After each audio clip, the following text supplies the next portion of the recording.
Volvámonos Verdes. Síguenos en Spotify. Sí, ¿quién puede dudarlo? Me dicen, el agua es la vida. ¿Pero qué hace el agua sin el aire? ¿Pero qué hacen el aire y el agua sin la tierra? ¿Pero qué hace la tierra sin el fuego? ¿Pero qué hace el fuego sin el sol? ¿Pero qué hace el sol sin la ceniza de la luna? ¿Pero qué hace la luna sin el canto del silencio? ¿Pero qué hace el silencio si no sucede la contemplación? ¿Pero qué hace la contemplación sin la palabra? ¿Pero qué hace la palabra sin el aliento de la naturaleza? ¿Pero qué hace la naturaleza sin el agua de la vida? Elikura Chihuailaf.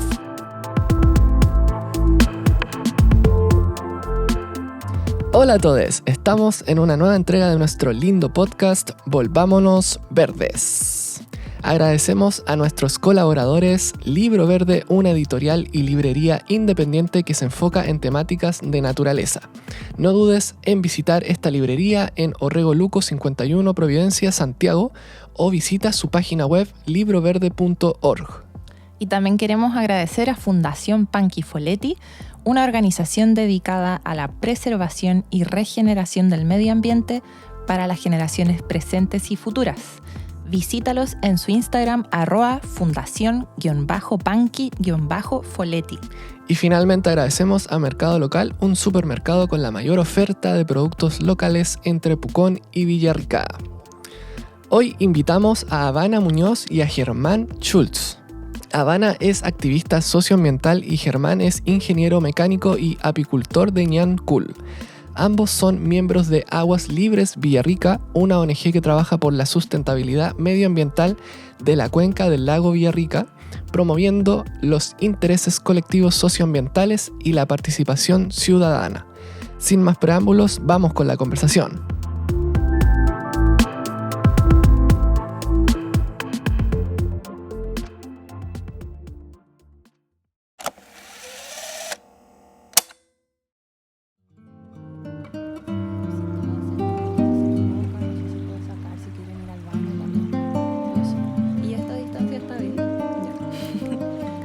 Muy bien, entonces partamos. Estamos aquí sentados con Havana Muñoz y Germán Schultz. ¿Qué tal? ¿Cómo están? Hola, ¿qué tal? Buenos días. Hola, muy bien. ¿Cómo se escucha? Y estamos en Ñancul. Sí, a un lugar que nunca había llegado, a las afueras más o menos de Villarrica, ¿no? Sí, en un día que no está tan lluvioso como en los últimos días, pero nublado, eso sí. Y ustedes dos son integrantes de la ONG Aguas Libres Villarrica, ¿cierto? Y quiero saber muchas cosas de la ONG a lo que se dedica, pero lo que me llamó la atención al inicio fue el nombre, Aguas Libres, que suena hasta poético. Incluso Sí. suena muy bonito, entonces quería que me comentaran un poco acerca del nombre, qué significa para ustedes. Uh-huh. ¿Puedo partir? Claro. Desde su inicio, la organización Aguas Libres Villarrica estuvo preocupada y ocupada por la problemática del agua. De alguna parte venía esa visión o conciencia de darnos cuenta que algo estaba pasando con el agua. Habían señales. Había habido algunos encuentros, algunos estudios. Y por ahí la defensa del agua parecía ser necesaria en este territorio, donde hay abundancia, donde el agua se ve cristalina, hay un paisaje hermoso que llama la atención, que llama a muchos visitantes, llama a muchas personas a venirse acá. Pero estaba pasando algo con el agua. Y supimos de eso no solo por los estudios, sino que también por comunidades. Entonces, año 2016 más o menos, algunos integrantes mucho más visionarios que nosotros quizá estuvieron en una reunión en Curarrehue. Ahí estuvo Isabel Saravia, Eduardo Rubio, Cecilia Olate, no recuerdo que si alguien más de la organización, y ellos se enteraron que el río Trancura estaba contaminado. Y el río Trancura desemboca en el lago Villarrica. Así es que respecto de esta defensa necesaria, tenía que ver con que había un daño, que había una agresión que estaba ocurriendo, que tenía consecuencias, ¿no es cierto?, en el lago. Así que un poco viene desde ahí, desde sentir y tener alguna conciencia, por ya haber habitado el territorio, por supuesto, en ese tiempo, de que estábamos ante un problema, ante un daño ambiental incipiente que tenía en riesgo la salud de las aguas de la cuenca hidrográfica del Mayo Lafquén. Aguas libres también uno lo puede pensar como libres de contaminación, aguas sanas, aguas que corren, aguas transparentes, se puede imaginar todo eso, ¿no? Y además también uno se puede remitir cuando se habla del agua, del símbolo que puede significar el agua, de ese significado arquetípico, ¿no? Como la vida, la purificación, y que no es de ahora, sino que viene desde milenios. La humanidad ha visto el agua, le ha dado ese significado que va más allá de esto que nos preocupa ahora concretamente, que es la preservación de la pureza y del uso del agua, que está amenazada por factores muy puntuales y locales, pero también a nivel planetario, con todo este asunto del cambio, digamos más bien la crisis climática, no el cambio climático, que el agua va a jugar un papel. Bueno, se ha dicho ya, es como un lugar común decir que la última guerra será del agua, ¿no? Pero es una tarea que, si nos ponemos responsables, todo el mundo debería estar abocado a ello, ¿no? Al cuidado de las aguas. Del agua, entre otras cosas. Claro. Pero el agua, digamos, si uno dice vamos a cuidar los bosques, pero los bosques sin agua no funciona, pues vamos a dedicarnos a no sé qué cosa, pero sin agua no funciona. Entonces, ¿no? O vamos a preservar la vida, pero sin agua no funciona. Entonces es como el principio, ¿no?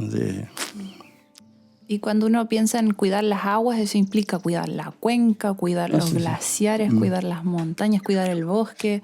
Al final está conectado todo eso. Y cuidar el uso, o sea, cómo se puede racionalizar el uso. Y más allá de la simple racionalización, ¿no es cierto?, cómo afectivamente nos aproximamos al tema para desde allí, ¿no es cierto?, producir el uso racional. Muy bien. ¿Y nos pueden contar de ustedes? ¿Cómo fue que ustedes llegaron a tocar estos temas? ¿Cómo fue que llegaron a la ONG Aguas Libres Villarrica? ¿Quiénes son ustedes? Bueno, es un recorrido que comienza hace mucho. Comienza a lo mejor en el Cerro Ñelol, en Temuco. Temuco es mi ciudad de origen, mi Tubún. Y desde pequeña estuve muy conectada con el entorno natural. Era casi inevitable porque Temuco era una ciudad pequeña, rodeada de humedales, ríos. El Cerro Ñelol es un referente con una riqueza inmensa y que nos atraía como familia.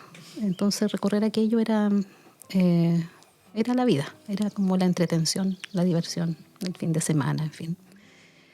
Y eso se queda para siempre, como se impregna. Me impregnó realmente.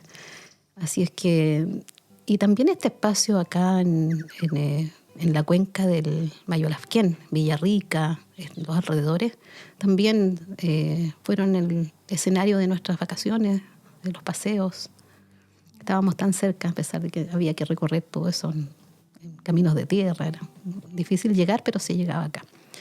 Así es que el vínculo siempre estuvo y, claro, aquí había una conjunción de elementos naturales magníficos que en alguna parte de la retina y del corazón estaban como para tomar la decisión de venirnos a vivir hace más de 23 años ya. Así es que el vínculo con el agua ha estado siempre. Acá vivimos, claro, rodeados, sobre todo en nuestra infancia, de lluvia, aguaceros, lluvias que duraban 15 días, un mes, las calles anegadas, desbordando el agua en todas direcciones. Así es que el contacto ha sido constante y en este espacio, en Villarrica, a mi llegada vi que también estaba aquí en abundancia y libre, como decíamos, libre y limpia. Esa era la visión que yo tenía. Así es que más adelante eso fue cambiando y vimos entonces que había un problema. También hay un relato, además de lo que está pasando con la crisis climática y el planeta, también hay una historia en nuestro país de conflictos ambientales relacionados con el agua. Eso también es un dato súper importante, es una gran señal para poner atención y para ponerse a la acción respecto del cuidado del agua. En Chile, un 70% de los conflictos socioambientales vulneran el derecho humano al agua. Y en la Araucanía, al menos 10 conflictos ambientales se relacionan con los territorios indígenas. Es decir, es un territorio que tiene una disputa con respecto del agua, ¿ya? Y bueno, y es la región más pobre del país. Por tanto, el desafío es más grande. Y Germán, ¿cómo fue que llegó a la ONG? Bueno, yo llegué recién, o sea, hace un año, o sea, no tengo mucho que contar, ahí estoy aprendiendo, sí. Porque desde hace 2 años que estoy viviendo acá, pero habiendo sido nativo. Yo nací acá hace unas cuantas décadas. Y bueno, no había colegio, así que me mandaron a Temuco a estudiar. Después fui a Santiago, a la universidad. Y allí, bueno, trabajé, armé mi vida y ahora estoy de vuelta hace 2 años. Entonces, de alguna manera, de entre mis actividades, estuve siendo activo en actividades comunitarias en el lugar donde vivía. Y al llegar acá, bueno, es decir, la idea es estar también activo, o sea, no jubilarse así en forma muy enfática, sino que... Y tropecé con esto de las aguas libres y me incorporé inmediatamente y estoy en eso ahora. No sé cuánto podrá ser mi aporte ni cuánto tiempo, pero mientras tanto estoy en eso, ¿sí? Muy buena forma de jubilarse también. Cuando me jubile me voy a volver activista. No hay que jubilarse nunca. Bueno, Claro. Hay que pensionarse, mejor esa palabra, pero jubilarse no. Bien. Tampoco pasar a la pasividad. También. No, Volverse más activo todavía. Yo creo que ese ha sido mi caso, volverme más activa, Sí. ya habiendo dejado el trabajo formal. Hay algo también que quisiera agregar respecto de cómo llegamos o por qué estamos acá en esta organización, que ahora es una ONG, Aguas Libres Villarrica. Bueno, y tiene que ver, por supuesto, con lo que está pasando en este territorio. También tiene que ver con historias que han ocurrido antes del conflicto de medioambiental del lago Villarrica. Y tiene que ver con la participación de varios de nuestros integrantes en lo que fue el proyecto Costanera. Cuando se quiso construir la Costanera acá, año 2007 más o menos, estaba el proyecto hecho. Un proyecto que se hizo probablemente... quizá con seguridad en Santiago, en un escritorio, a imagen y semejanza de muchos otros del resto del país y quizás de otras partes del mundo. Y básicamente era una carretera que facilitaba el paso de los turistas desde Temuco, la capital regional, hacia Pucón, y alrededores. Y de alguna manera vulneró también, por supuesto, ahí el espacio, la armonía de ese lugar. Las personas que vivían acá no querían verdaderamente una intervención, algunas de ellas, sobre todo gente mapuche, y la mayor parte sí quería el desarrollo y no les importaba, o quizás no sabían que podían hacer algo. Y ahí se formó una organización muy potente, muy denostada también por las autoridades de entonces, como personas que tenían la vida resuelta y que querían oponerse al desarrollo. Y entonces decidimos ponerle al movimiento Pro Costanera para dejar en claro que no nos oponíamos al desarrollo, sino al tipo de desarrollo que se estaba proponiendo. Y entonces pudimos hacer un cambio. El hito o el evento más sensible que nos hizo reaccionar fue cuando vimos, alguien avisó que estaban marcados los boldos que están en la orilla, en la ribera del Villarrica. Y árboles añosos únicos, endémicos, propios de acá, que no se dan en otra parte del mundo, con una riqueza además, no solamente por su belleza, sino también por lo medicinal que contienen sus hojas, y árboles enormes que pretendían ser trasplantados de ese lugar hacia otro lado, lo cual era una muerte segura. Así es que eso gatilló que se unieran muchas personas como nosotros y formamos ese movimiento y logramos finalmente el proyecto que hay hoy. Muchas personas que llegan no saben que eso no fue el proyecto original, que la ciudadanía y las comunidades unidas logramos finalmente que ese proyecto pudiera ser mucho más armónico, que fuera una calle más sinuosa, con más bajadas a la playa, con muros mucho más amigables, con estacionamientos, con áreas verdes y respetando la flora nativa que estaba en el borde del lago.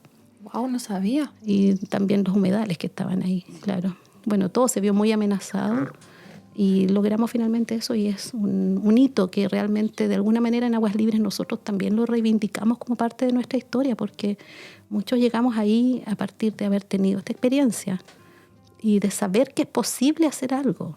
Quizá hemos tenido más frustraciones hoy día, pero estamos disponibles para seguir resistiendo a las frustraciones personales y valorando los pequeños pasos que se pueden dar con respecto ahora a la problemática del lago Villarrica.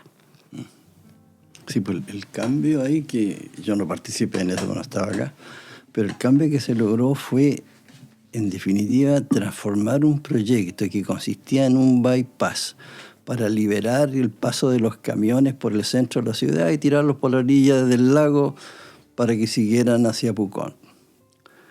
Una barbaridad. Y eso, entonces, el cambio que se logró es transformar ese proyecto en un simple bypass, en un paseo que ha contribuido a mejorar el nivel de vida, la calidad de vida de los habitantes. Pues es un paseo, se mantuvieron, como dice Habana, los árboles, ¿no es cierto? Y se condicionó para que realmente sea un lugar para disfrute de los habitantes de la ciudad y no un simple paso de camiones. Claro. Sí, hoy en día cuando con el SEBA visitamos Villarrica, uno puede ir hasta con binoculares y ver, porque hay garzas, hay muchos tipos cisnes, de pájaros. Sí, todo tipo de fauna. Se ve muy bonito. Nidifica acá. Migratorias también, aves migratorias. Muchas gracias por lo que lograron. Fue un gran aporte. Bien, a las personas y a los ecosistemas, a todo. Claro.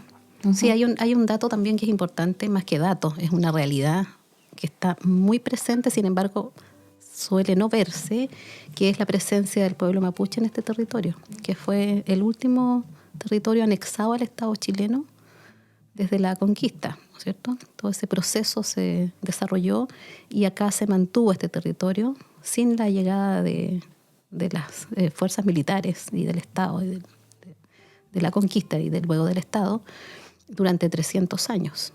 Desde esa perspectiva, bueno, Villarrica es una ciudad relativamente nueva dentro de la Araucanía. Y es muy importante esto porque esas comunidades que habitaban acá, al igual que en toda la Araucanía, todavía está presente, están presentes. Fueron desplazadas hacia los cerros y fue ocupado el espacio plano alrededor del lago de la ciudad para instalar la ciudad. Y bueno, hubo un parlamento aquí muy cerca. Estamos justamente en el territorio donde ese parlamento se realizó. El parlamento de Putúes, Huampotúe se llamaba esa localidad, ese espacio, donde habitan comunidades indígenas hasta hoy, comunidades mapuche. Y en ese parlamento se firmó entonces este permiso, por decirlo así, para instalar la ciudad, la habitación de la ciudad por parte del Estado chileno. Bueno, eso es un antes y un después para este territorio muy importante, que tiene mucho que ver con el agua, tiene mucho que ver con todos los ecosistemas, con el ecosistema en su totalidad, en el sentido que en la concepción mapuche, los habitantes de este territorio, humanos y no humanos, todos tienen vida, todos. Las piedras tienen vida, las plantas, los árboles, el volcán, el lago. El volcán es un referente total para las comunidades mapuches de este territorio, de esta cuenca. Entonces creo que yo por lo menos no puedo dejar pasar una posibilidad de reconocer, de respetar esa presencia ancestral y que además parece ser cada vez que con mayor evidencia que es nuestro pueblo originario el que da origen a nuestra existencia como país. Y como región, sobre todo. Pensemos en la Araucanía, que lleva ese nombre justamente por el nombre que dieron los españoles a los habitantes de este territorio. El que por parte de muchos llamamos Hualmapu. Hualmapu es una denominación en lengua mapuche que quiere decir todo el territorio alrededor. Y eso corresponde a un territorio independiente, como decía al comienzo, hasta la invasión chilena de la segunda mitad del siglo XIX y que está actualmente habitado por 32% de población mapuche. Entonces no es menor.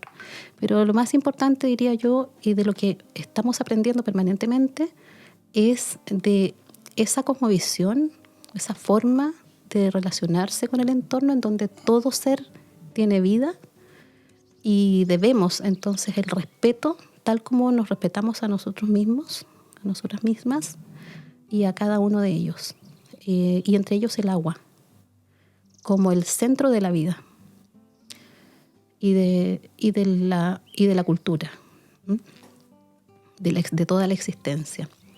Así es que todo el territorio, diría yo, todo Hualmapu está en conflicto, podríamos decir.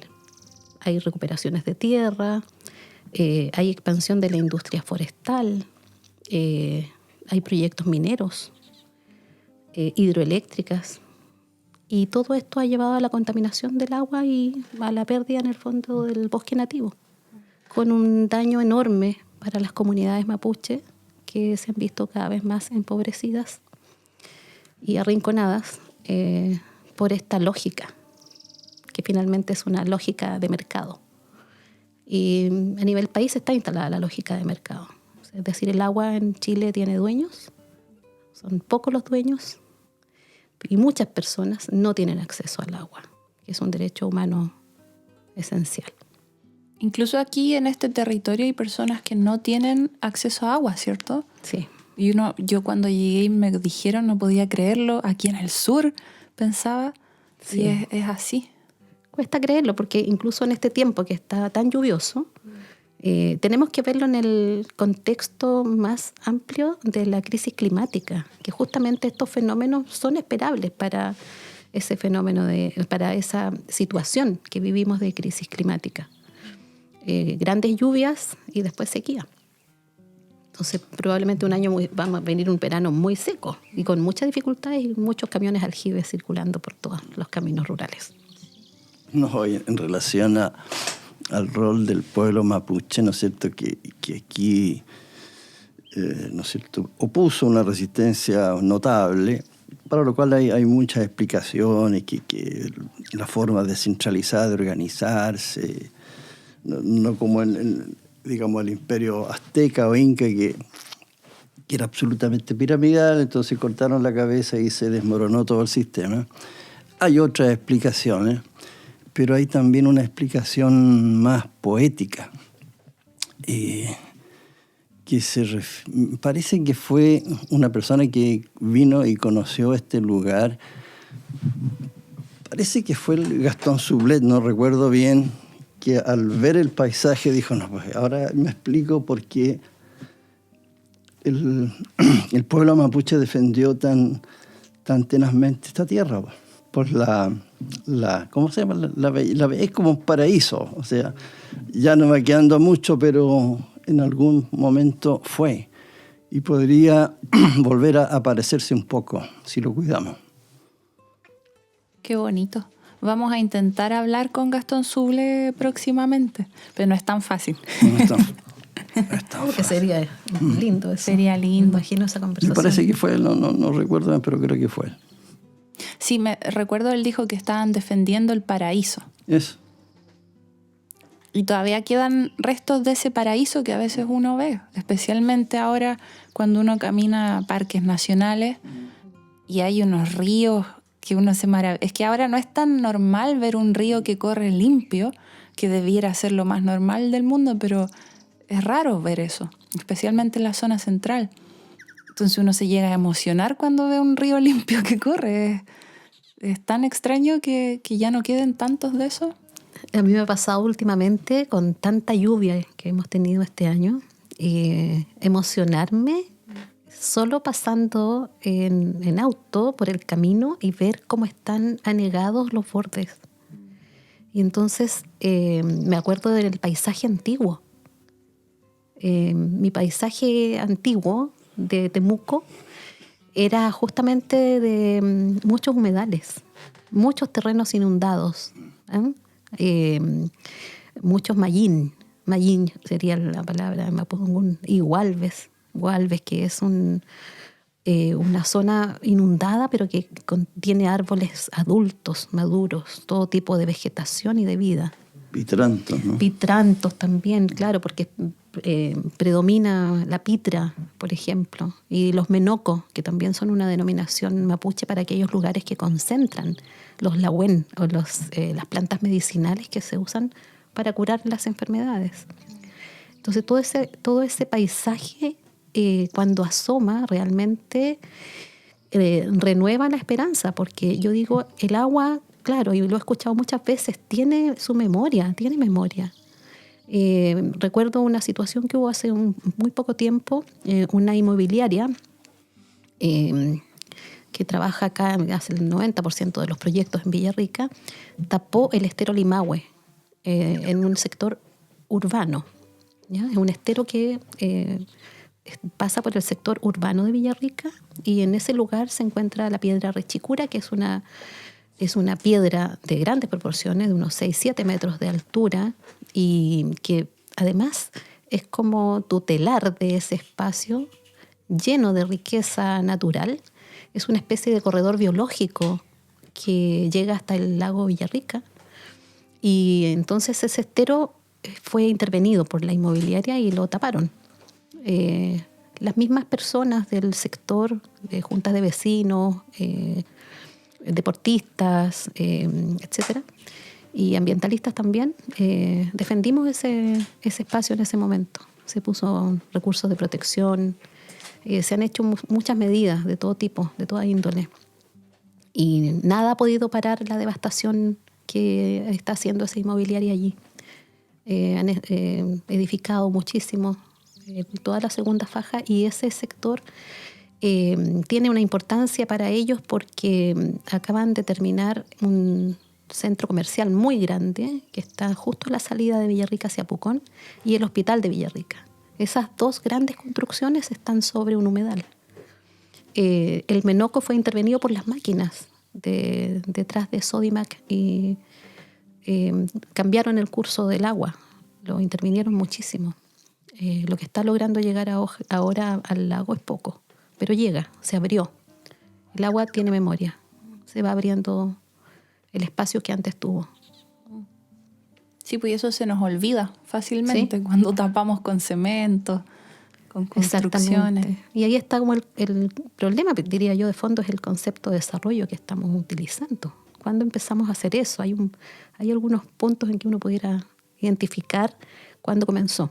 El concepto de desarrollo, la definición de naturaleza, todo lo que hemos creído finalmente nos ha llevado al desastre, yo diría, al desastre ambiental acá en Villarrica y de esta cuenca. Y como alguien dijo, no sé, algún sabio dijo por ahí, que la única manera de revertir el daño es usar un lenguaje distinto al que lo creó. Y no solo el lenguaje, podríamos decir, sino que nuestras propias conductas. Y ahí ya entramos en otro aspecto que ya Germán había introducido un poco respecto de cómo nuestras prácticas nos pueden sanar, pero también nos pueden matar. Y bueno, mucho de todo esto que mencionan ha llevado a la gran contaminación que tenemos actualmente del lago Mayolafquén o Villarrica. Que esto ya es algo que se está viendo, nos está afectando directamente, especialmente los veranos. Y tengo entendido que la ONG también se dedica mucho a eso, ¿no? ¿Y qué es lo que está pasando con el lago, si nos pueden contar? Para quien no entiende o para quien llega como de vacaciones y cree que está todo bien, pero aparentemente, pero no es así. Ajá. ¿Quieres hablar algo, Germán? Bueno, en resumen, en una masa de agua como el lago, ¿no es cierto? Si se le va introduciendo productos orgánicos que pueden ser desechos, pero que significan fertilizante para otras formas de vida, empiezan a generar la proliferación de grandes masas de algas, ¿ya? Y bueno, uno diría, está bien, pero esas algas, en su momento de floración, secretan unas toxinas que son que tienen consecuencias muy visibles en términos de alergias, males estomacales, irritación de los ojos, qué sé yo. Pero se sospecha, o más bien se sabe, por estudios hechos en otros lugares, que pueden tener consecuencias a largo plazo en el sistema nervioso, en el sistema hepático, qué sé yo. Entonces, estamos jugando con consecuencias futuras que no podemos prever, pero que se sospecha y que hay alguna base para ser precavidos en eso. Entonces, digamos, el tema este verano fue muy comentado por primera vez, ¿no es cierto? Esperamos que este verano el tema esté con más frecuencia en las conversaciones de los turistas y de los habitantes y del ciudadano común. Pero ay, se me fue la onda. Se me fue. Lo que vimos en el verano fue impactante, la imagen que tomaron con dron desde arriba. Eso es. Los colores, que se veía Sí, hasta sí, lindo, sí. pero no es lindo, sino que era, Sí. era una catástrofe. Y al mismo tiempo estaba el Ironman y estaban todos los nadadores nadando en estas aguas así. Fue impactante. Increíble. Sí, fue demasiado impactante. Bueno, puedo complementar a lo mejor lo que Claro, decía Germán. bueno, lo que dale. quiero terminar es Por que, favor. claro, esa es la consecuencia que vemos y el tema gira en torno a que cuándo florecen las algas y qué efectos producen y qué es lo que no producen y qué peligros hay y dónde están localizadas y en qué fecha. Pero se desvía el tema de la causa.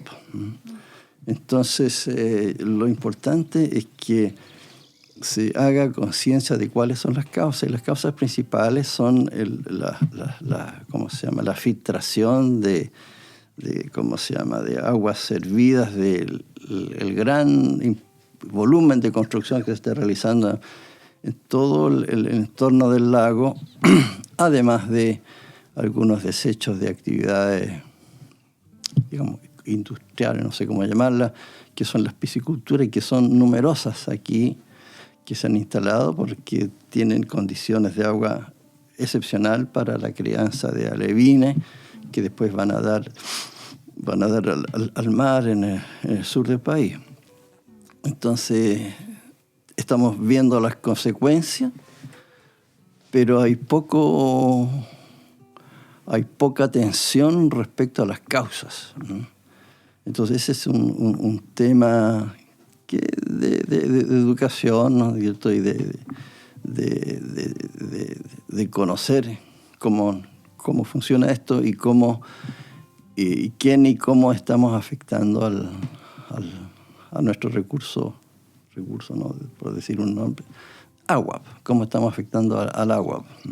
¿Querías agregar algo? Sí. Bueno, hay una historia que parte más o menos el 2013 o quizá un poco antes, porque se conocieron de algunos estudios que establecieron que habían cargas elevadas de nitrógeno y fósforo que estaban llegando al lago.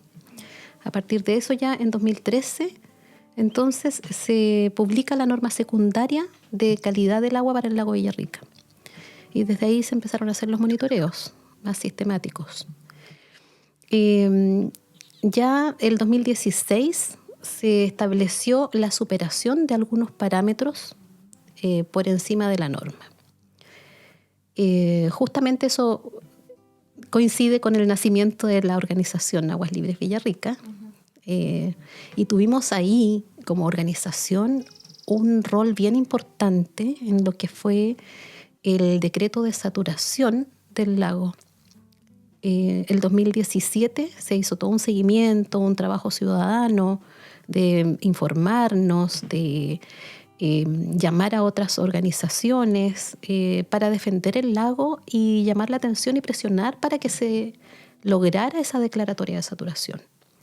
Y eso se logró justamente el año 2017, a muy pocos días de que Michelle Bachelet dejara su mandato, y ella firmó el decreto de saturación. Fue el primer lago que fue declarado saturado. Exacto, en Chile, ¿cierto? En Chile, exactamente. Sí, por eso también el plan de descontaminación va a ser el primero para aguas continentales. Sí. Y el 2018 entonces finalmente se publica ese decreto. Pasó un buen rato y a partir de ahí eso exigía, ¿no es cierto?, el inicio del proceso de elaboración de un plan de descontaminación ambiental para el lago Villarrica. Eso se empezó a hacer y nosotros siempre tuvimos, participación en estar permanente informando a la ciudadanía y a las comunidades. Y tuvimos una participación también activa en la elaboración del plan a través de un mecanismo que venía justamente dentro del decreto y que daba la posibilidad de que el Ministerio creara un comité operativo ampliado. Además de un comité operativo que estaba ya trabajando, podía crear un comité operativo ampliado en donde podían ingresar personas desde la ciudadanía y desde las organizaciones. Así que nosotros teníamos dos personas que estaban permanentemente trabajando en ese comité. Y hasta hoy, porque ese comité todavía existe. Ya llevamos más de 5 años en elaboración de este plan de descontaminación. Ha tomado harto tiempo. Mucho tiempo, sí. Demasiado tiempo. O sea, es muy grave realmente. Porque la contaminación ha continuado durante todo este periodo. Me imagino que aumenta también, si es que no se mantiene igual. Aumenta y ha aumentado también porque ha ocurrido un fenómeno que tiene que ver con la pandemia, que tiene que ver con la crisis climática y con la desertificación que está habiendo en el resto del país, que ha traído muchos habitantes, nuevos habitantes que se han quedado acá. Y eso implica, por eso también hay una especie de boom inmobiliario hace muchos años ya, que se ha acelerado muchísimo en el último periodo. Desde ya la contaminación principalmente proviene en este caso desde las pisciculturas. Hay 17 pisciculturas operando acá en la Araucanía, acá en la cuenca. Y esas pisciculturas no han pasado, digamos, por los filtros que podrían ser un poco más que la declaratoria de impacto que ellos hacen, sino que por un servicio de evaluación ambiental. No está operando ese sistema y eso significa que las pisciculturas se autorregulan, se autocontrolan y están generando una buena parte del daño, de lo que es medible. Porque también hay otros factores que no son tan fácilmente medibles, como por ejemplo la contaminación que se produce por las aguas residuales y servidas. Las plantas de tratamiento que existen, que son 2 nada más en toda la cuenca, la de Pucón, que es una planta que tiene un tratamiento biológico, por lo tanto es un poco de mejor calidad que la que tiene Villarrica, que tiene una planta que solamente hace un abatimiento de los sólidos y después desvía o entrega todo lo que sobra, digamos, lo que no puede tratar, lo que no puede procesar, va todo al río Tolten, que es parte de la cuenca, ¿verdad? Porque una cuenca se define como esta depresión de terreno, ¿no es cierto?, que aquí naturalmente está dada porque la cordillera, ¿no es cierto?, con el volcán, recogen todas las aguas, también están las aguas del derretimiento de glaciares, que tanto superficialmente como también por infiltración bajan hacia el lago y el lago desagua en el río Tolten. Entonces ese es el proceso. Estas son las cuencas en Chile en general, la mayoría desembocan en el mar.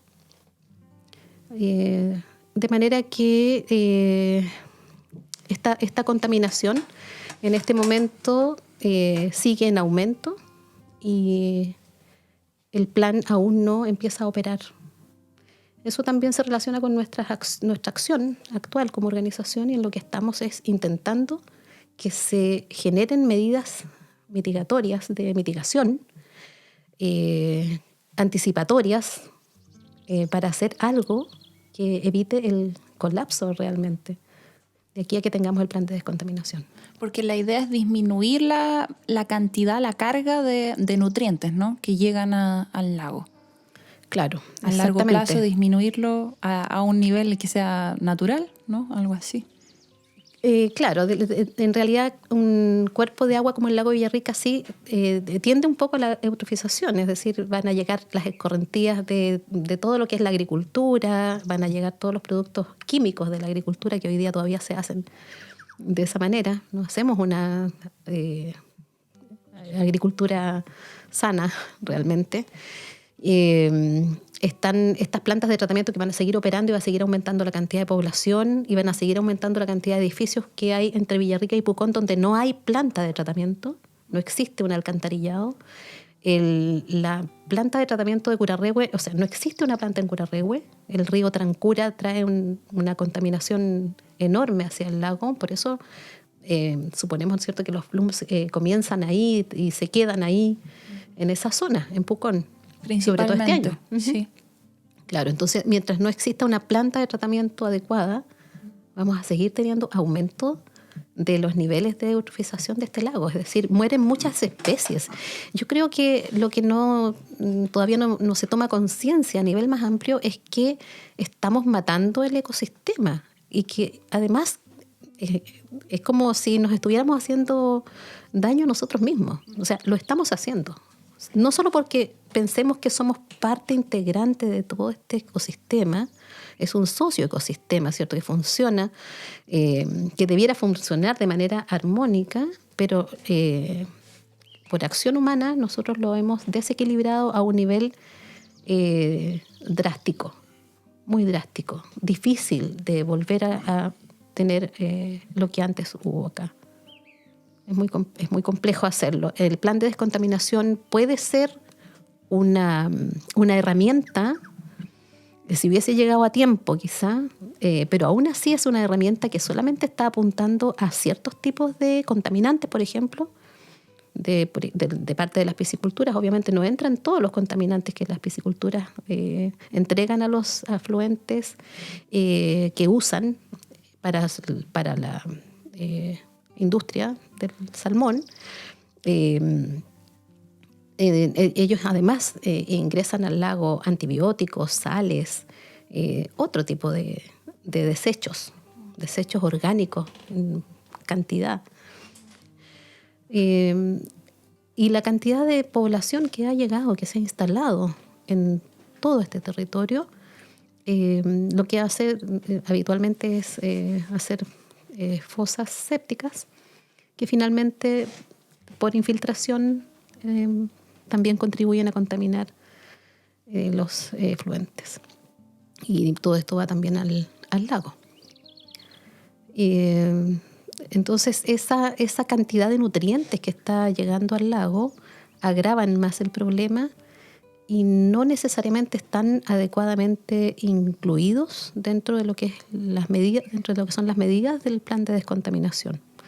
Se tiene pensado abordar alguna cantidad de viviendas, pero es verdaderamente muy insuficiente esa medida.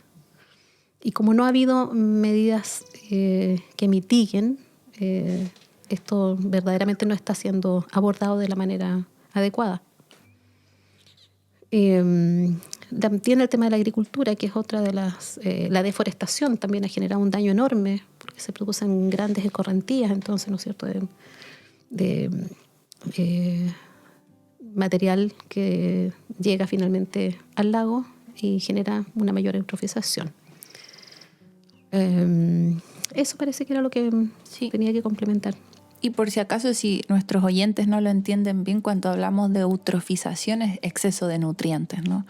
Que es caca, materia orgánica, todo eso que ustedes mencionan, lo que viene en las pisciculturas, y todo eso llega al lago y hace que haya un crecimiento de algas que pueden ser tóxicas.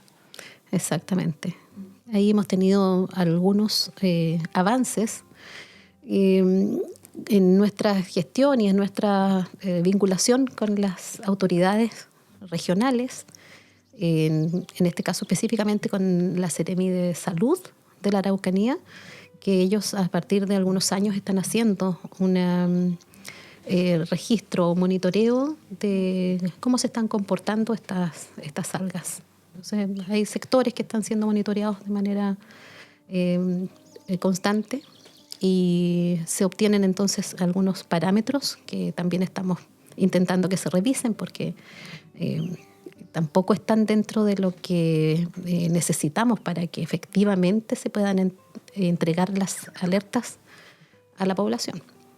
Entonces existe hoy día una mesa que ha sesionado algunas veces ya, donde formamos parte también junto a otras organizaciones de la cuenca con la Seremi de Salud, donde se está conversando y actualizando desde la Seremía y también contribuyendo, colaborando en definir esos parámetros y en mantener un vínculo y transmitir también a la ciudadanía y a las comunidades lo que está ocurriendo efectivamente con los blooms.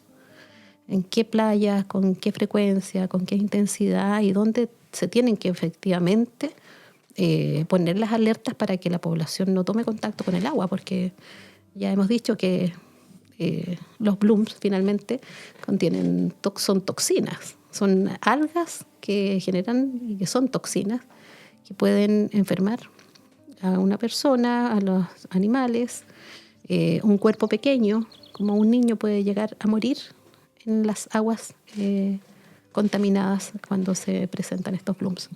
Y a la orilla del agua a veces no se nota, pero hemos visto fotografías con dron y hemos visto una fotografía de la NASA que ha dado vuelta al mundo mostrando el nivel de gravedad a la que se llegó este año con la presencia de blooms.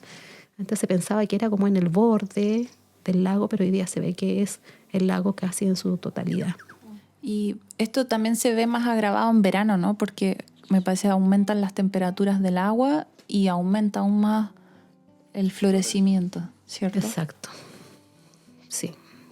Y eso quiere decir que quizás en invierno, bueno, el lago igual está contaminado con todos estos nutrientes, pero si no hay un florecimiento tan grande de algas, ahora en invierno sea un poco más transparente, quizás no es tan visible.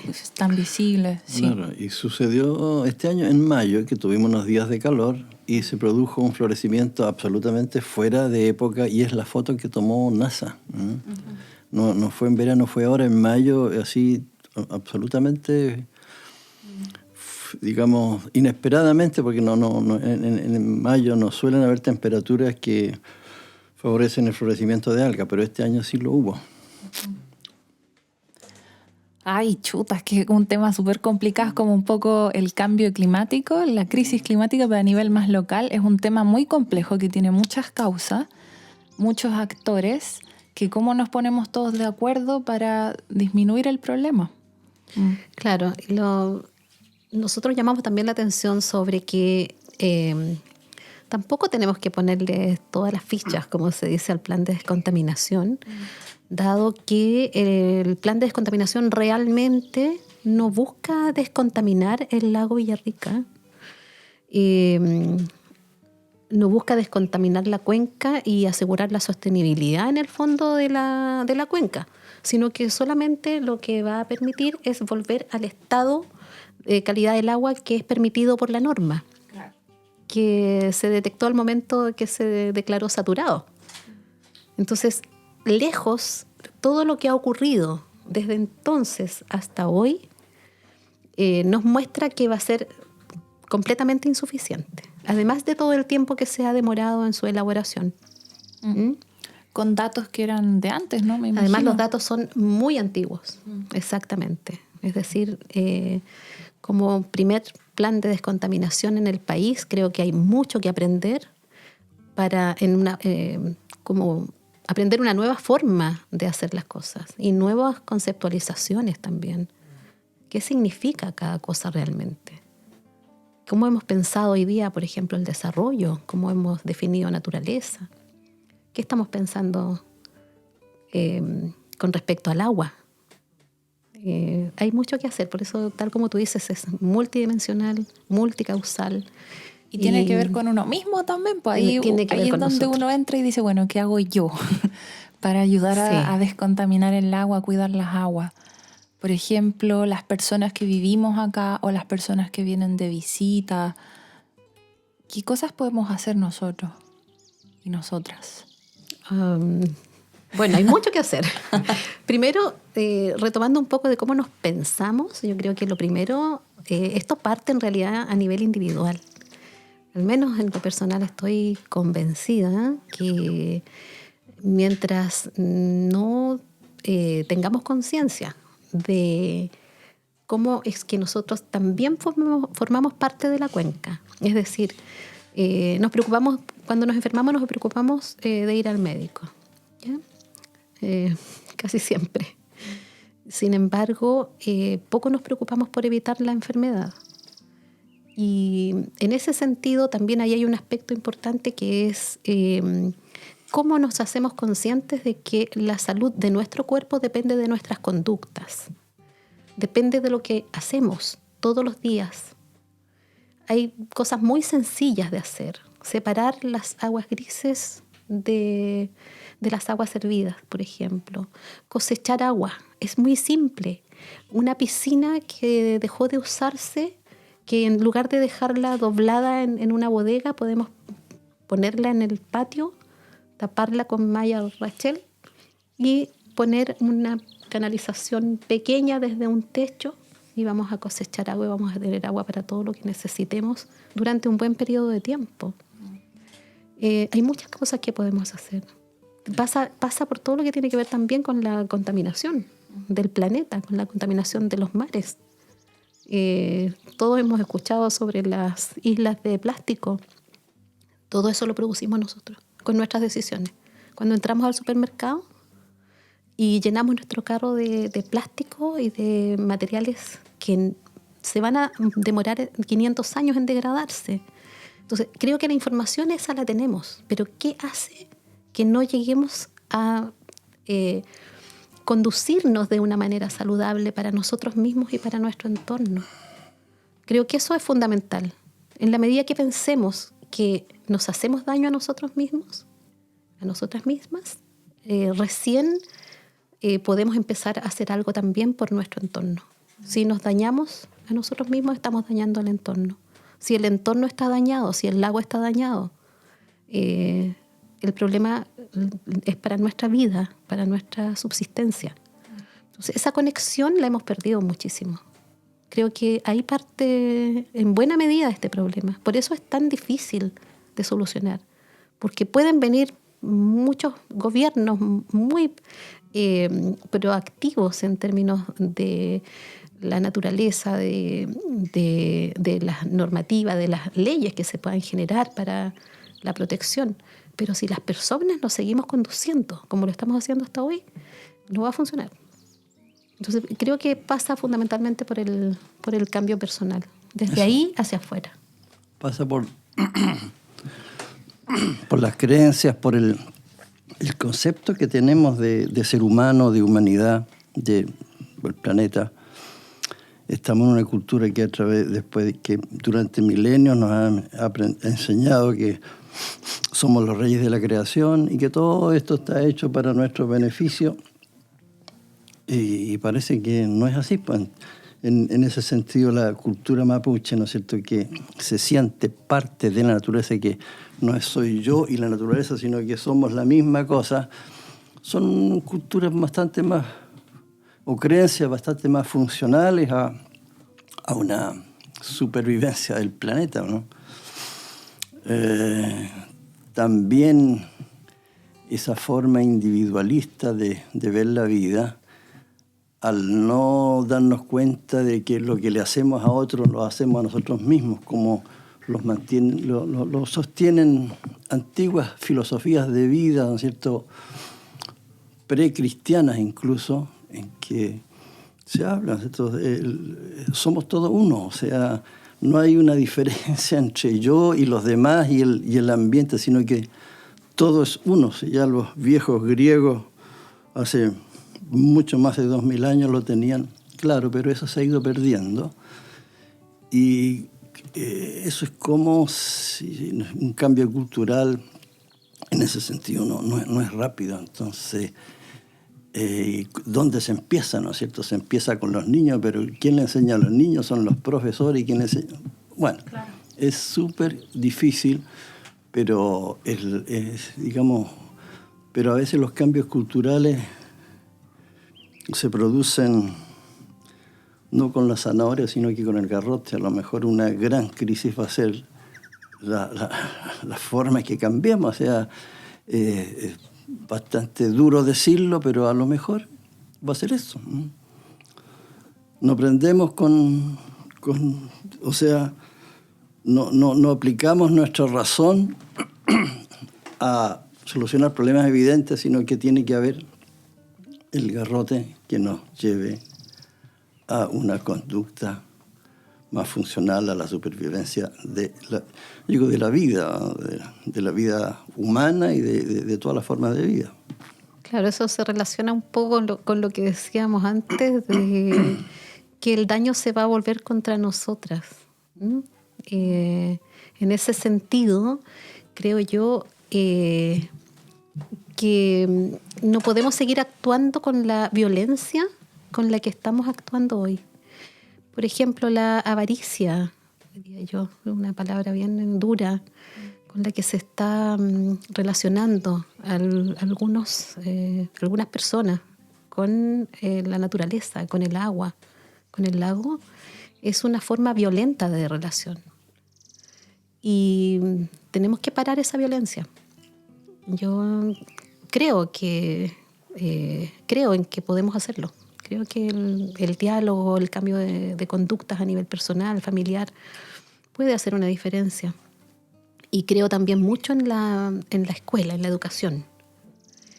Nosotros como organización tenemos una de nuestras estrategias que siempre están tendiendo hacia las comunidades y hacia la educación, la promoción de estos valores, la visibilización de los problemas, la sensibilización frente a ellos también. Tenemos una estrategia que ha resultado bastante interesante, que la aprobamos hace muy poquitito a raíz de una invitación que nos hizo el Festival Rucapillán, la 6ª versión del Festival Rucapillán de Pucón. Es una organización cultural comunitaria afín, amiga, y nos invitaron a hacer una muestra medioambiental. Y nosotros desarrollamos, produjimos una serie de actividades ahí que terminaron finalmente con un concierto, con un video. Partimos con un concierto en la Escuela Fátima, donde gestionamos ahí con una profesora de 3º básico, Nicole, y con su grupo de niños. Muy interesados, por supuesto, hay una brigada medioambiental y todo eso en ese colegio.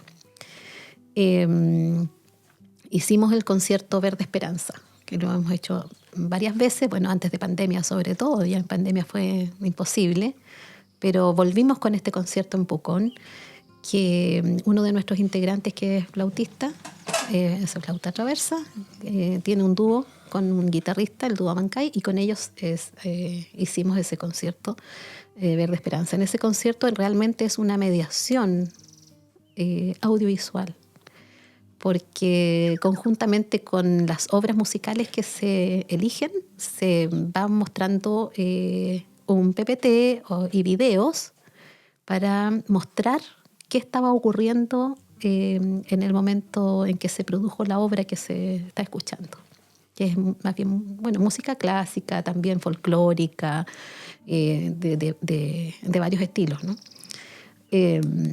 Y es muy bonito lo que resulta ahí. Los niños son increíbles porque son muy sabios. Ellos están muy permeables a aprender, y además ellos nos enseñan muchísimo también.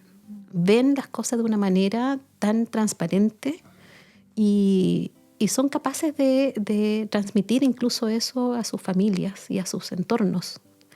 Entonces creo que la estrategia funciona muy bien. En esa oportunidad fuimos con los niños al lago. Ellos contaron todo lo que sabían, que no se habían bañado porque estaban los blooms de algas, porque era peligroso, porque, en fin, encontramos el Diplodon chilensis, que es un bivalvo, que es un filtrador y que está en abundancia en el lago Villarrica y que permite incluso la filtración de materia fecal. Es muy valioso para el ecosistema, tenemos que cuidarlo.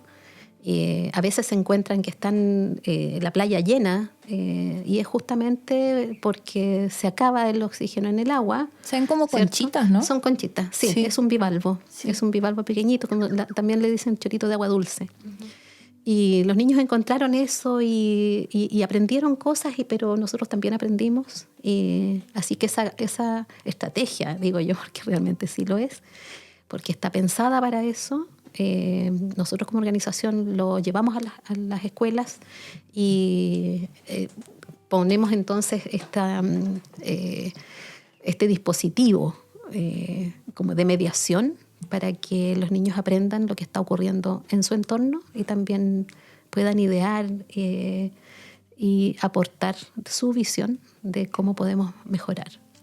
Es nuestra responsabilidad también por los niños, por las niñas, dar a conocer todos los problemas, pero no caer también en el pesimismo, como habíamos dicho antes. Como ahí está la esperanza, creo yo. Uno piensa a veces que no se puede hacer nada y eso no es así, solo que tenemos que cambiar nuestra forma de pensar. Como decías, el lenguaje, quizás la palabra desarrollo es tan rara porque cada persona entiende algo distinto por desarrollo. Lo que entiende el dueño de una empresa por desarrollo es distinto a lo que entiendo yo, por ejemplo. Quizás nos tenemos que preguntar qué entendemos por esa palabra. Y naturaleza también. Sí, es verdad. También. Son conceptos que en algún momento de la historia se tiñeron de una forma y todos creímos que ese era el color, Sí. que el único que podía ser. Sí. Sí. Y pensando en algo así más positivo, soñando un poquito, ¿cómo ustedes soñarían este territorio? ¿Cómo se imaginarían el desarrollo a la medida de ustedes? ¿Cómo ustedes se lo imaginan el lago? ¿Cómo podríamos relacionarnos con el entorno de una forma más armónica y sustentable, realmente sustentable? ¿Cómo se lo imaginan? Los cambios que han habido han sido, pero muy, muy, muy significativos en estas últimas décadas, ¿no es cierto? O sea, que es difícil imaginar cómo va a ser esto en 10 años más.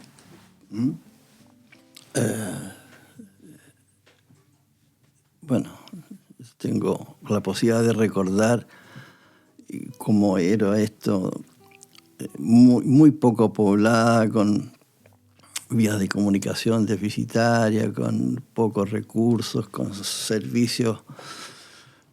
Todo eso, digamos, está presente hoy día.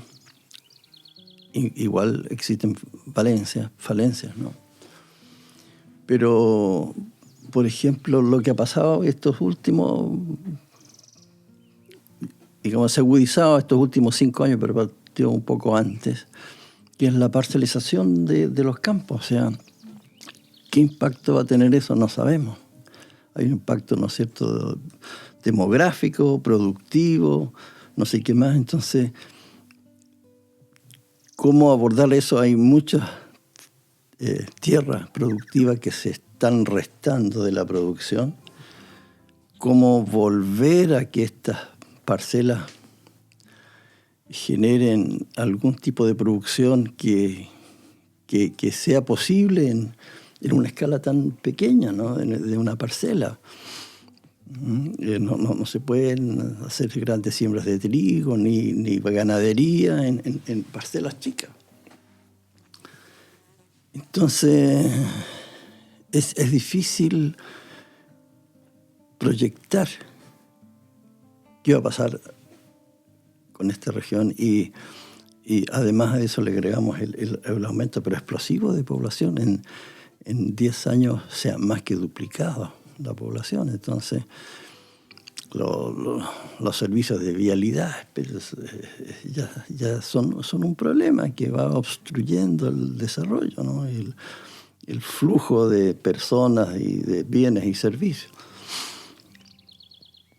Entonces, claro, uno, si quiere soñar, está muy bien, pero tiene que soñar a partir de la realidad existente o de la realidad que efectivamente va a generarse o estamos generando para un futuro próximo. Así que yo diría que es difícil. Ahora, está bien, el aumento de población ha generado muchas oportunidades para la gente que está acá. Hay gente que, digamos, antes faltaba el trabajo, había mucha gente desocupada. Hoy hay muchas oportunidades, ¿no es cierto?, en la construcción y en servicios terciarios, digamos. Es decir, antes uno no se imaginaba que hay clases de karate, de un montón de cosas que ni se soñaba, pero hoy día una persona con esas capacidades se viene para acá y tiene oportunidades de prestar esos servicios. Se abrió un mercado, entonces eso mismo va generando como una espiral, ¿no es cierto?, de crecimiento, desarrollo. Volvemos a lo que significan esos términos o lo que pueden significar, pero no se ve una región que va a tener una gran concentración de personas, de trabajo, de actividad. Tal vez tenemos que desarrollar más el ámbito de las universidades, que también llegaron no hace tanto tiempo.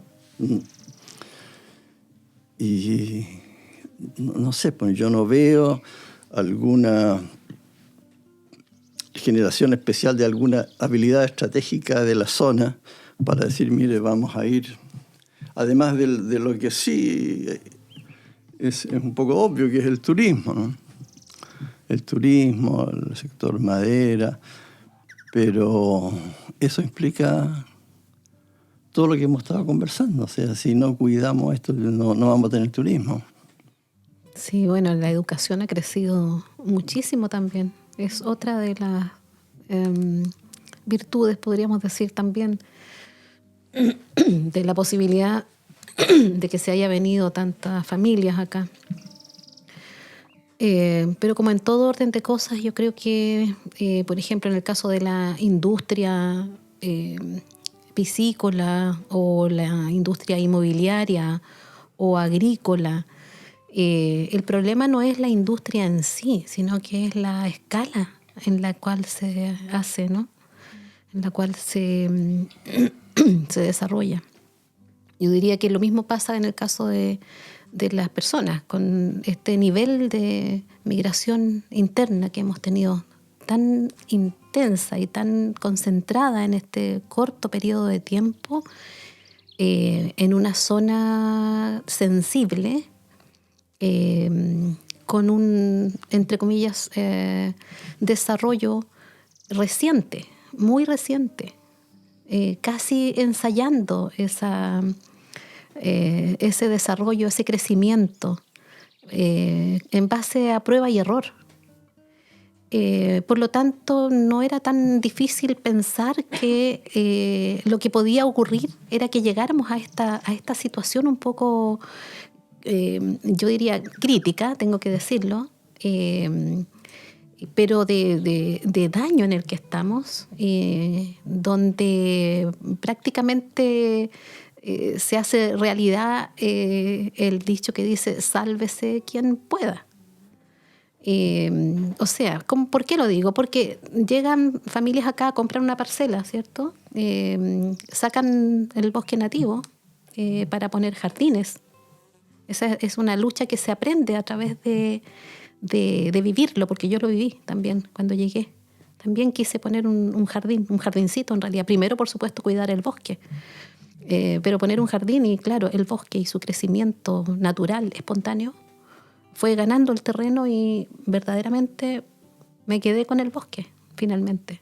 Logré ver el jardín en el bosque.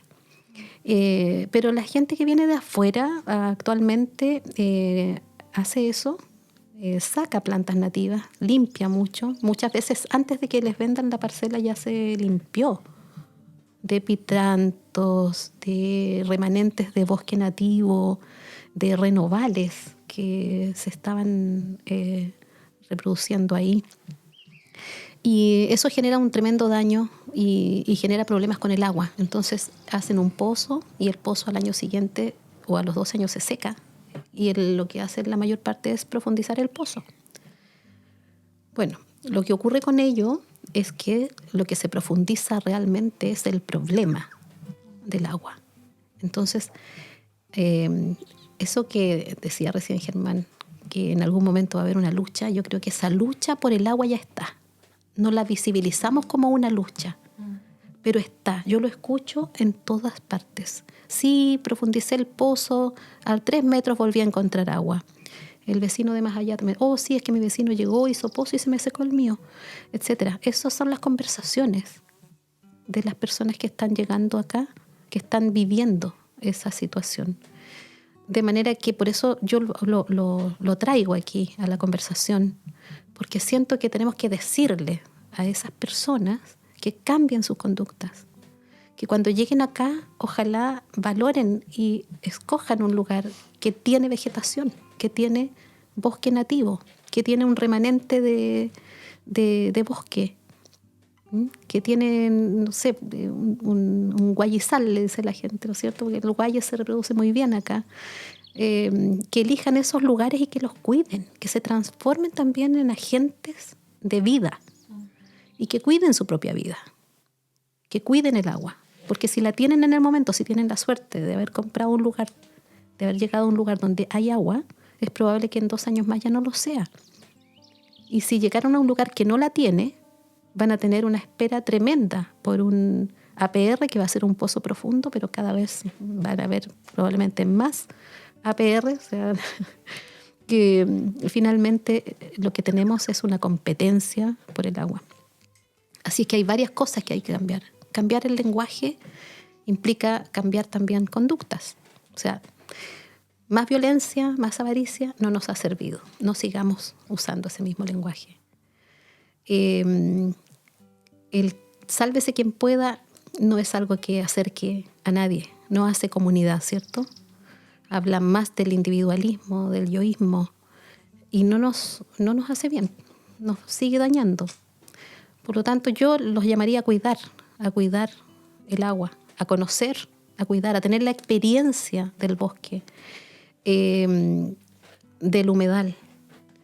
Eso creo que falta en la escuela. Creo que yo en la escuela haría eso, pediría eso, que los niños y niñas tuvieran la experiencia del bosque, la experiencia del humedal, que está aquí presente, está en el patio de la escuela. No tienen que ir a otro lugar. Y los niños y niñas que viven la experiencia del bosque son personas cuidadoras. Son personas que se van a hacer más sabias y van a saber llevar mejor su vida, tener mejores conductas que van a permitir a las generaciones futuras su existencia. Entonces ese cambio tiene que estar. Y hacerlo a pequeña escala creo yo que es también una buena estrategia. Y hacerlo también a través del diálogo, no con más violencia que la que ya hemos ejercido. Porque no significa, o sea, esto no significa que yo no ejerzo violencia porque no le grito a mi vecino cuando converso, pero sí cuando profundizo el pozo. Los camiones aljibes van a seguir y va a ser otra industria probablemente. Tampoco queremos eso. O sea, verdaderamente necesitamos este cambio. Lo necesitamos ahora para que verdaderamente este espacio maravilloso en el que estamos haciendo nuestra vida perdure, perviva, persista y resista y puedan haber otras generaciones acá. Muy bien. Recordé que Fundación Raíces de Pucón, me parece, hablaba de la opción de tener baños secos, como una opción de no tener que utilizar aguas para llevarse nuestros desechos, que al final igual pueden llegar al lago o al río, da lo mismo donde llegan y terminan contaminando.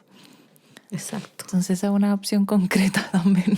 Hay muchas estrategias domésticas que podemos hacer. Ahora también sería ideal que fuera que hubiera un fomento y recursos también que vengan del Estado para poder apoyar esto.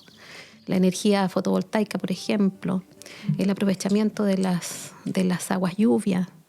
Los baños secos son una gran alternativa.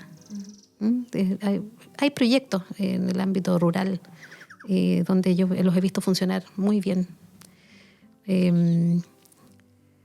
Y todo va en el cuidado del agua. Y por supuesto que eso va a redundar finalmente en que salvemos nuestra cuenca. Entonces, cuando la gente dice, ¿qué puedo hacer yo? Entonces, no es compartir un afiche o un artículo. Se trata de actuar.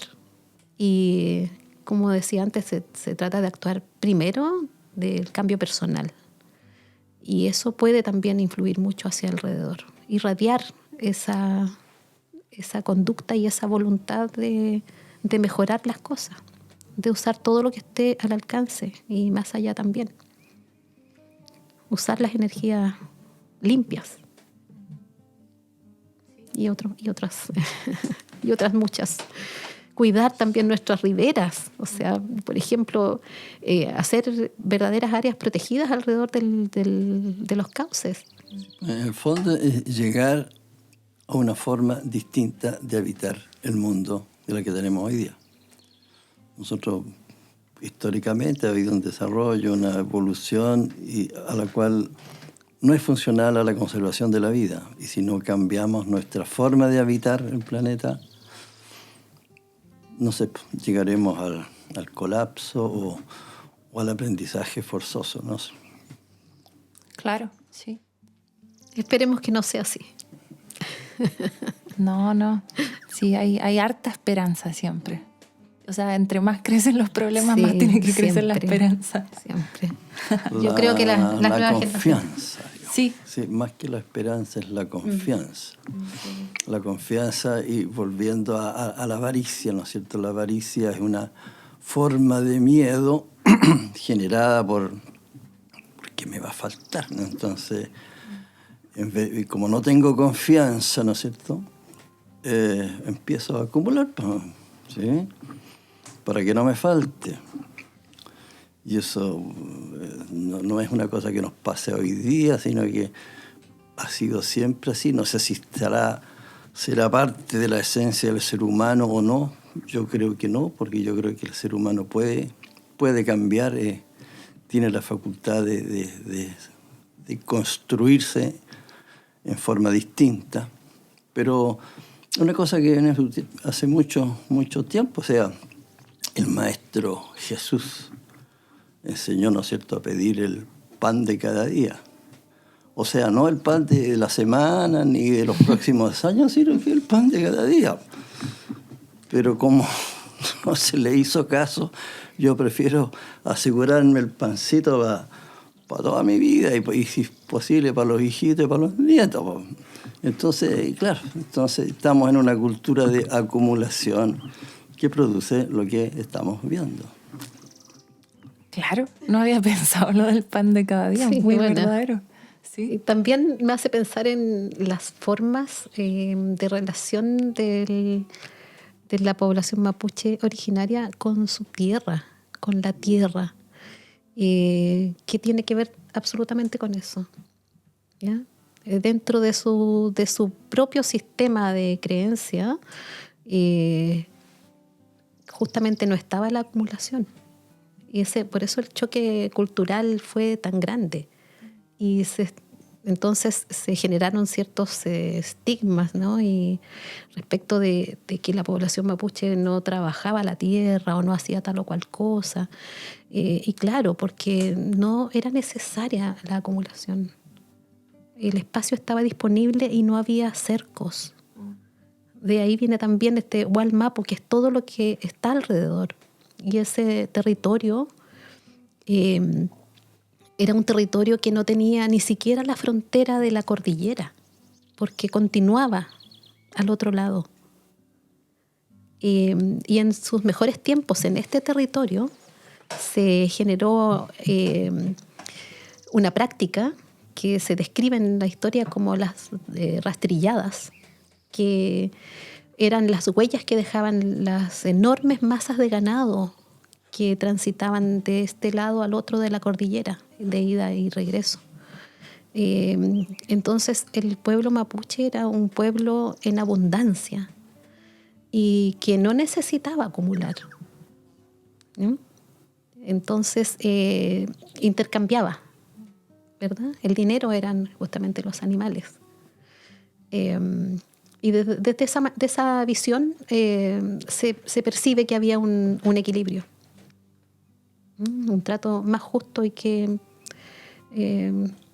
no obligaba a nadie a tener que estar preparado, justamente como lo dijo Germán, para la semana siguiente, ni para el mes que viene, ni para el año que viene. Era muy dinámico, ¿cierto? Y estaba la disponibilidad y estaba también el sentido de comunidad. También cuando se piensa que eran con tendencia a la guerra o al conflicto, en realidad originalmente no era así. El conquistador lo promovió así, claro. O sea, muchos de esos valores tenemos que recuperarlos por el sentido de comunidad, de confianza, de volver a crear una abundancia, porque lo que hemos creado es lo contrario. ¿Cómo se llama? Claro. Carencia. La carencia. La escasez. La escasez, sí. Y el diálogo. Yo agregaría con mucha firmeza la necesidad del diálogo, y del diálogo no solamente entre nosotros, por ejemplo, las organizaciones medioambientales, si estamos dialogando, fantástico, lo estamos haciendo, tenemos una organización de organizaciones, estamos intentando. Tenemos que dialogar mucho más allá, con las autoridades, con la industria. No hay actores ilegítimos, he dicho en algunas oportunidades, porque sí creo que verdaderamente este diálogo tiene que ser transversal, porque si no, no vamos a solucionar estos problemas. ¿Mm? Y ese diálogo también, ahí yo tomo un referente desde el mundo mapuche y la forma como se estableció una cultura a partir de una lengua muy rica, hablada, oral. No una lengua escrita, pero esa lengua oral es de una riqueza de vocablos para cosas que nosotros en el castellano nombramos genéricamente. Ahí podemos encontrar 5 o 6 conceptos distintos que muestran una especificidad. Y esa riqueza también en la conversación era verdaderamente muy valorable. Cómo existía todo un protocolo para presentarse, para estar allí, con familia, todo lo que le llevabas al momento de visitar a alguien, todas esas noticias y esas novedades del otro lado, a lo mejor de la cordillera, o de un loft a otro, de un territorio a otro, incluso con lenguas con ciertas distinciones, ¿cierto? Lenguas propias según el territorio. Aún así había ese acercamiento y esa comunicación y ese diálogo que podía durar a veces días, muchos días. Entonces, si aprendemos un poquitito de eso, a veces estamos conversando media hora y decimos, ya, me tengo que ir, me voy corriendo, y se termina esa conversación. También nos ocurre cuando intentamos hacer este trabajo medioambiental que cuesta profundizar en el diálogo. No nos damos los tiempos, no estamos lo suficientemente enfocados y no estamos a veces disponibles para entender la mirada del otro. Entonces esa es una tarea pendiente y creo que el diálogo es algo que nos va a ayudar mucho a resolver el problema del daño ambiental de la cuenca del Mayolafken. No sé si hay algo más que quieran agregar. El diálogo. Nos olvidamos generalmente de la escucha, ¿no? De la escucha y lo que tú decías, de entender que el otro es un observador distinto al que yo soy, ¿ya? Porque tiene otra historia, porque lo que él es o lo que yo soy es producto de mi experiencia de vida y nada más. Y como tenemos experiencias de vida distintas, somos observadores distintos. Y cuando decimos que dialogamos, más bien tratamos de escuchar, o sea, escuchar nosotros mismos a través de lo que dice el otro, ¿no? No realmente escuchar al otro desde el observador que él es. Y yo creo que ahí hay un gran problema con el lenguaje, con la escucha, sobre todo con la escucha. Todo eso que ustedes mencionan el hablar, el diálogo, la escucha, es algo que en el podcast hemos tratado de ponernos a prueba en eso, de entrenarlo harto, y estamos aprendiéndolo porque no es algo innato, quizás puede ser innato, pero lo desaprendí en algún momento. Entonces esa escucha real y profunda es algo, todavía estoy aprendiéndolo. Con tiempo. Sí. Con tiempo. Sí, sí. Es amor también. Sí. Apertura. Es amor. Sí, amor. Sí, si nos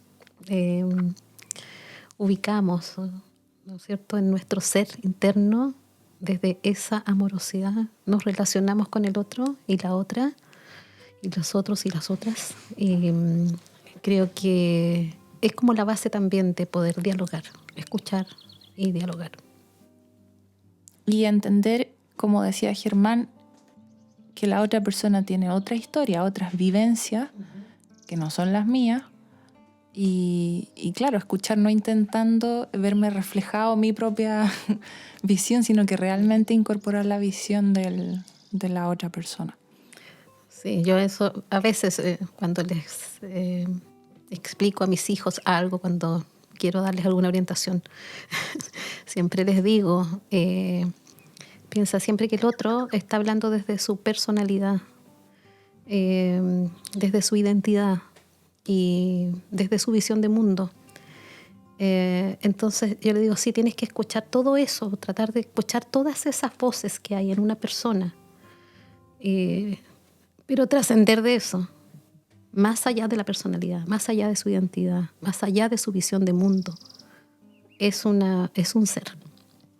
Y si me relaciono desde mi ser amoroso con ese ser, nada de lo que aparezca alrededor podrá ser un obstáculo para poder tomar un acuerdo. Claro. Muchas gracias a Vana y Germán por su tiempo, por sus palabras, y yo creo que nos van a dejar reflexionando a todas las personas que van a escuchar esta conversación. Sí, para eso está bien. Sí, faltaron un montón de cosas. Sí, es que se nos alargó. Todas las ganadas, las publicaciones, atlas de justicia ambiental, ponencias en España, muchas cosas que hemos hecho como organización que nos llenan de orgullo. Y aún así yo siento que esto que conversamos es lo medular. Así que muchas gracias. También, sí. Bien, muchas gracias. Gracias.